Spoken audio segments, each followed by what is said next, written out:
Hello friends. చాలా రోజులైంది కలిసి మిమ్మల్ని. అందుకని మళ్ళీ ఆహ్, మాట్లాడాలనిపించింది. అయితే ఈ మాట కొంచెం డిఫరెంట్ విషయంతో మాట్లాడదాం. ఏంటంటే నాకు అంటే చాలామంది చాలా గొప్ప గొప్ప ప్లేసెస్‌కి రీచ్ అవుతున్నారు గదా!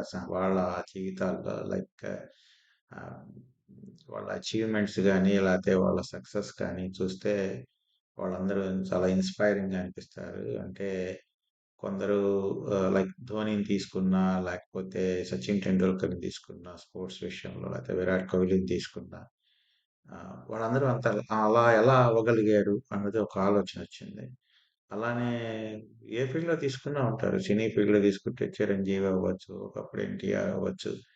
ఏ ఫీల్డ్‌లో తీసుకున్నా వాళ్ళు చాలా అంటే ఉన్నత శిఖరాలని అచీవ్ చేసిన వాళ్ళు, ఆహ్, అధిరోహించిన వాళ్ళు కనిపిస్తారు.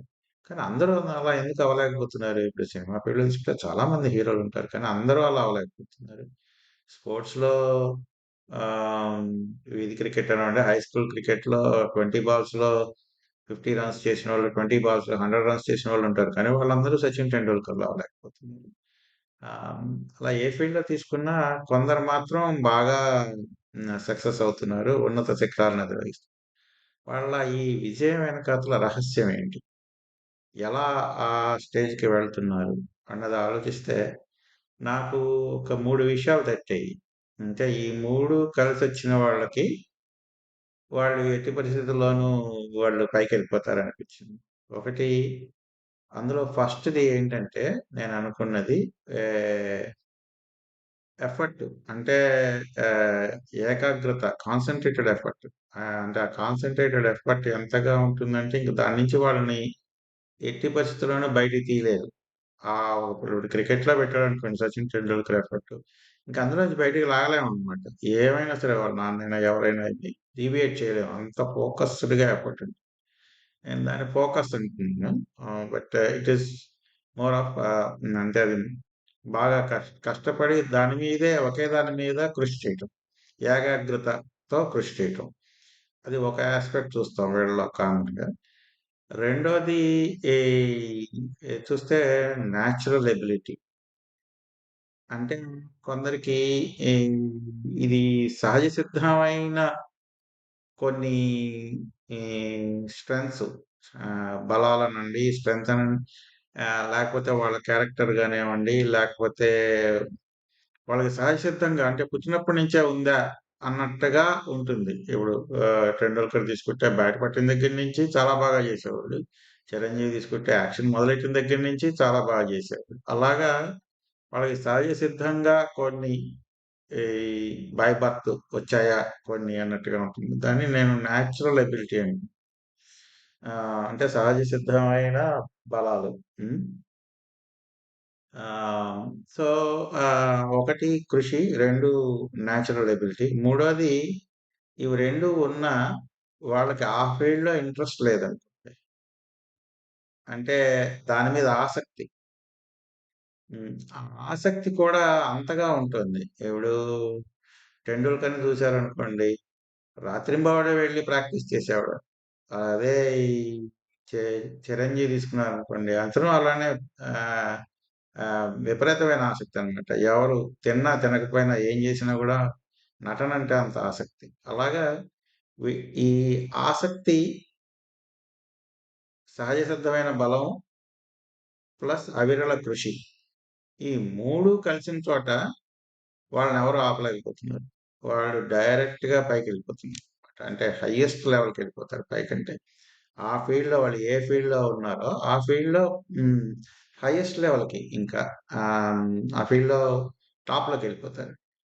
అయితే ఈ మూడిట్లో ట్రిక్కీదేంటంటే మన న్యాచురల్ ఎబిలిటీ ఏంటి? మన సహజసిద్ధమైన బలాలేంటి అని తెలుసుకోవడం కొంచెం కష్టం. మిగతా 2 కొంచెం ఈజీగానే అర్థమవుతాయి. అంటే ఒకటి కృషి పెట్టడం అన్నది మీ చేతిలో ఉన్నది. మీరు బాగా మోటివేట్ చేసుకొని దాని మీదే ఇంకా అటు ఇటు డీవియేట్ అవ్వకుండా దాని మీదే కృషి చేయటం అన్నది. ఆసక్తి అన్నది నేను సింపుల్‌గా ఒక 2 వర్డ్స్‌లో చెప్తాను. దాని తర్వాత మళ్ళీ వేరే వీడియో చేసుకుందాం. ఆసక్తి అంటే ఏంటంటే మీరు తిన్నా తినకపోయినా, పడుకున్నా, నిద్రున్నా లేకపోయినా ఆ పని యందు అంత ఆసక్తి ఉంటుందన్నమాట. నిద్రపోయామని కూడా తెలీదు. నిద్ర సరిపోయిందో లేదో తెలీదు. తిన్నామా లేదో తెలీదు. అంటే ఇప్పుడు యాక్షన్‌లోకెళ్ళాడనుకోండి చిరంజీవికి ఒక 12 అవర్స్ కంటిన్యూయస్‌గా షూటింగ్ ఉందంటే తిన్నాడా లేదా అన్నది తెలీదనమాట. అలానే క్రికెట్ ప్రాక్టీస్ చేస్తుంటే ఎంతసేపు ప్రాక్టీస్ చేసినా తిన్నామా, తాగామా ఏమిటన్నది తెలీదు. అలా చేస్తూ ఉంటారు. అలా కొందరికి పెయింటింగ్ మీద ఉంటుంది. కొందరికి సింగింగ్ మీద ఉంటుంది. ఇప్పుడు బాలసుబ్రహ్మణ్యం ఉన్నారు. సింగింగ్ మీద. ఆయన ఎన్ని పాటలైనా పాడేయగలడు రోజుకి. హ్మ్. అందుకంటే అంత ఇంట్రెస్ట్. దానంతట తాను అన్నీ నేర్చుకొని అంత ఇంట్రెస్ట్‌తో అంత కొన్ని న్యాచురల్ ఎబిలిటీసు, మళ్ళీ కృషి. ఈ 3 కలిసాయి కాబట్టే బాలసుబ్రహ్మణ్యం అయినా, ఇటు చిరంజీవి అయినా, అటు సచిన్ టెండూల్కర్ అయినా అందరూ వీళ్ళు ఆ స్టేజ్‌కి వెళ్తున్నారు. ఈ 3 కొద్ది పాలలో కలిసిన వాళ్ళేంటంటే కొంత కొంత ఒకటి 2 నుండి ఒకటి లేని వాళ్ళు, లేతే 3 కొద్ది కొద్దిగా ఉన్నవాళ్ళు వీళ్ళందరూ ఏంటంటే వేరియస్ స్టేజ్‌లో కొందరు యావరేజ్‌గా ఎక్కువ మంది యావరేజ్‌గా మిగిలిపోతారు. ఎందుకంటే నాకు ఇంట్రెస్ట్ ఉంది. కానీ నేను ఆ ఫీల్డ్‌లో నాకు ఇంట్రెస్ట్ నటన మీద ఉంది. కానీ నా నటన ఫీల్డ్‌లో కాకుండా నేను డాక్టర్‌నయ్యాను. సో, యావరేజ్ అవుతాను. హ్మ్. నా నటన ఫీల్డ్‌లో. ఎంత కృషి చేసినా కూడా యావరేజ్ అవుతాను. అలానే నేను బాగా కష్టపడుతున్నాను. ఎందులో కష్టపడుతున్నాను? ఎంటెక్, ఎంఎస్ చేద్దామని బాగా టెక్నికల్ సైడ్ కష్టపడుతున్నాను. ఎందుకంటే ఇంట్లో అందరూ అలా చెప్తున్నారు కాబట్టి. కానీ నాకు యాక్చువల్‌గా లోపల ఒక పెయింటర్ అవ్వాలనుంది.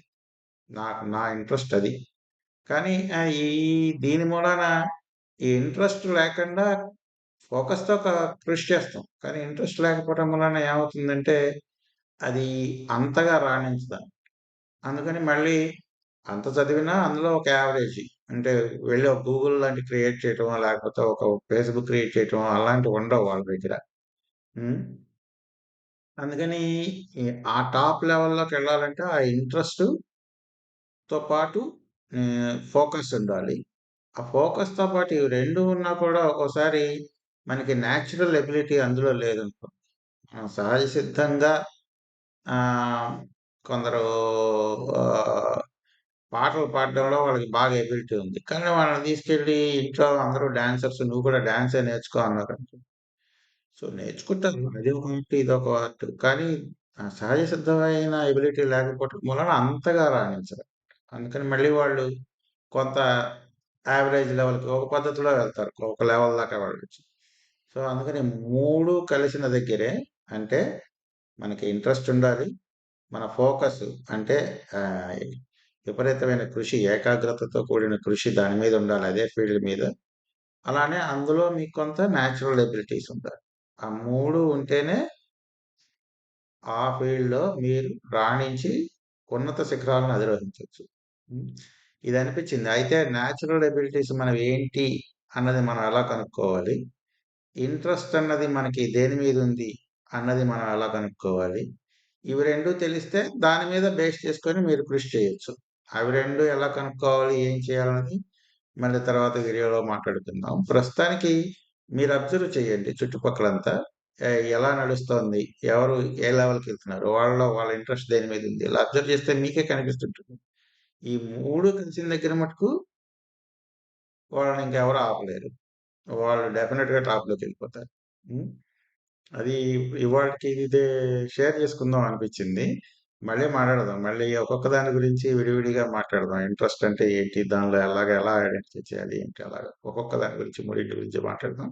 ప్రస్తుతానికైతే ఈ వీటి మీద మీ అభిప్రాయం ఏంటో ఆహ్, చెప్పండి.